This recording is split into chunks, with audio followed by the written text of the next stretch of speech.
You may have weaknesses. You've made mistakes. We all have. But there's a lot more right with you than there is wrong with you. Dwelling on the negative doesn't help you to do better. Beating yourself up for past mistakes doesn't move you forward. The better you feel about yourself, the better you'll do. The more you like yourself, the further you'll go. You can't give away what you don't have. If you're in turmoil on the inside, mad at yourself, critical, condemned, that's what you have to give. Love is not something that you do. Love is something that you can become. It's your quality. If your mind is in a certain way, it's joyful. If your emotions are in a certain way, it's loving. This is the quality of sweetness of body. If your body becomes sweet and pleasant, it's called health and pleasure. If your mind becomes very pleasant, it's called peacefulness and joyfulness. If your emotions become pleasant, it's called love and compassion. If your very life energy becomes pleasant, it is called blissfulness and ecstasy. Only if your surroundings become pleasant, it's called success. In Buddhism, they say replace any negative thought immediately with a positive thought. And the neuroplasticity says the same thing, because neuroplasticity is amazing, but it can be bad. If you have a breakup and you obsess about the person, you're wiring that deeply into your brain. So you have to direct your neuroplasticity, and if you do get that voice in your head, which is normal for all of us, you need to, override that with a positive statement. So your forebrain is the builder, it's the designer, it's the CEO. And when you begin to speculate possibilities, when you start to think about a better way to do something, or something you want to experience, or something you want to do, or some future event, it's an amazing phenomenon, because researchers are beginning to show that not only do we remember a past, but the brain actually can remember a future. And so how does it do that? Well, because the forebrain has connections to all other parts of the brain, it can take a little bit of that knowledge from a specific neural network and a little bit of experience and another neural network of knowledge and another neural network of experience, and it can seamlessly piece it together to create a new level of mind. And then your brain gets a picture or an image, and then you transfix your mind on that image, and those neurons string into place that begin to fire and wire together. And every time you remind yourself of what you want to experience, you're reinforcing the circuitry in your brain to begin to install the hardware for you to actually experience that future event. In other words, the brain already looks like it's already had the event. Now that's super cool, because it really says then that we're remembering a future potential. The imagination is the most marvelous, miraculous, inconceivably powerful force that the world has ever known. And the average individual uses the imagination, if they use it at all, against themselves. They imagine what they don't want. They imagine problems coming. Let's begin to use our imagination the way God meant it to be used. It's the greatest creative faculty that we possess, and we can build anything we want. The mind is very strong, and one of the things the mind does is develop methodologies or ways of thinking that let it interact with life and not get hurt and be more comfortable, and it's the ego. When we develop a self-concept and we change it throughout our lives, but in general, there's a self-concept sitting under there saying, I was the one that did this, and I was the one that went to this school, and I'm the one that went there, and the one that my father left or stayed, or whatever the hell it is, And basically, all of this unfolds, and you end up developing patterns of thinking based upon the experiences you've had, all right?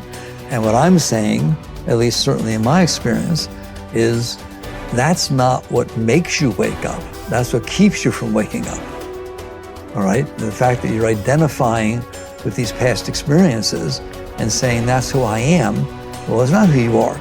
You are watching your ego, you see it get upset, you see it fix things, you see it have concepts and views and et cetera, and even you're obviously very intelligent, you can use your intellect to support the ego, to support that, and so on, right? Man's greatest burden is unfulfilled potential. Man's greatest burden is unfulfilled potential. And I say, when I look at the audiences, and I know that maybe only 1% are going to achieve their potential. Not fully. I still haven't fulfilled my potential, but unfulfilled potential is man's greatest burden. And it breaks my heart because I know what you kids are capable of. I know I've had kids with 80 IQ to 180 IQ that I mentored that have done big deals. Actually, the 80 IQ did better than the 180 IQ. Okay, and I know what they're capable of, and I know how 10 million or 100 million or whatever the number is changes lives, and then all of a sudden, you know, you believe that you can walk on water. You believe that you can take a loaf of bread and feed however many he was supposed to have fed and make water into wine. And when you believe it, see, the true test of a leader is when you've trained other people to be leaders. It's in you, kids. I mean, you can do it. If you want it bad enough and you stay focused and you're willing to maintain that commitment. I have to go become more confident. I have to go become a person capable of doing these things. I have to change myself to get there. I can't wait for circumstances to change so I can have my dream. Then our dreams would never happen. We have to get to the point of maturity in our lives where we say, okay, 2 things are going to change my life. Something new is going to come into my life and make me lucky and blessed. And maybe I can't count on that forever. And maybe now instead I have to consciously design my life and say, okay, now if I want to change, if I want my dream, something new has to come from me. I'm going to become a better person. I'm going to become a person who is more optimistic, who is more confident, who is more driven. Not because I am that now, but because we can grow.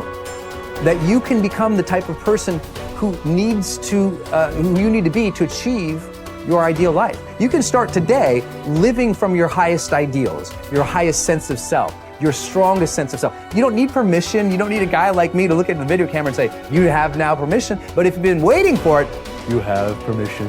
It's like at some point in your life, you just say, okay, I have permission to become my best self. And by becoming your best self, you start to achieve your best things. You start to contribute better things. You start to become a better human being. You can do that now, today.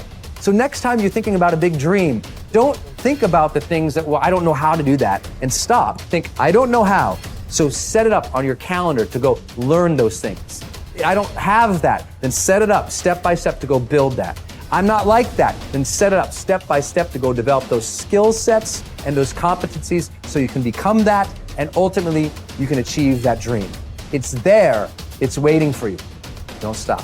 We are what we repeatedly do. Excellence then is not an act, but a habit. You are your most valuable asset. Your life, your potential, and your possibilities are the most precious things you have. Thus, your great goal in life should be to fulfill that potential and become everything you are capable of becoming. Your ability to learn, grow, and fulfill your potential is unlimited. Today, people are graduating from high school and college in their 70s, learning new subjects and developing new capabilities. Your ability to learn and remember can continue throughout your life if you keep your brain alive, alert, and functioning at its best. Your most precious financial asset is your earning ability. Your ability to work is your primary source of cash throughout your life. You could lose your home, your car, your bank account, and everything you own, but as long as you have your earning ability, you can earn it all back, and more, in the months and years ahead. Your biggest investment, most people don't realize this. They take their earning ability for granted. But it has taken you your entire life to develop your earning ability. Every bit of education, experience, and hard work that you have invested in learning your craft and developing your skills has gone into building this asset. Your earning ability is very much like a muscle. It can increase in strength and power year by year as the result of regular exercise. Likewise, the opposite is true too. If left alone or ignored, your earning ability, like your muscles, can become weaker or even decline because you have simply failed to upgrade it continually. In other words, your earning ability can be either an appreciating or a depreciating asset. What got you here won't get you any further. Some people are actually losing value each year, declining in earning ability because they are not continually upgrading their knowledge and skill. They don't realize that whatever knowledge and skill they have today is rapidly becoming obsolete.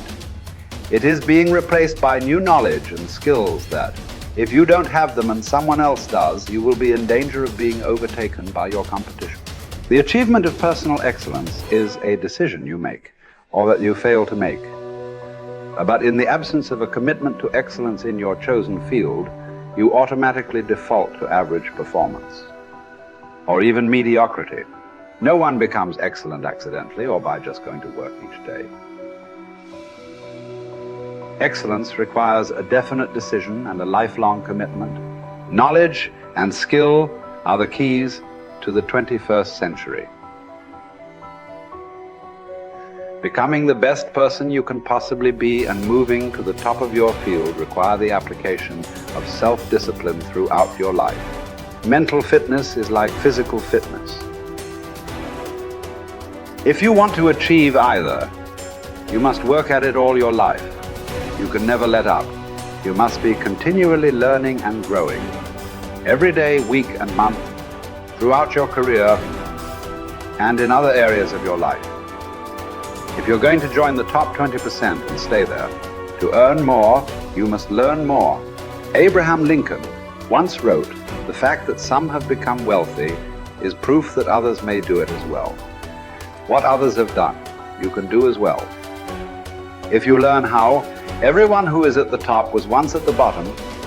Many people who come from average or poor families with average incomes or who grow up in average circumstances have gone on to become some of the most prominent people in their fields. And what hundreds of thousands and even millions of other people have done, you can do as well. Was philosopher Bertrand Russell once wrote that the very best proof that something can be done is that someone else has already done it.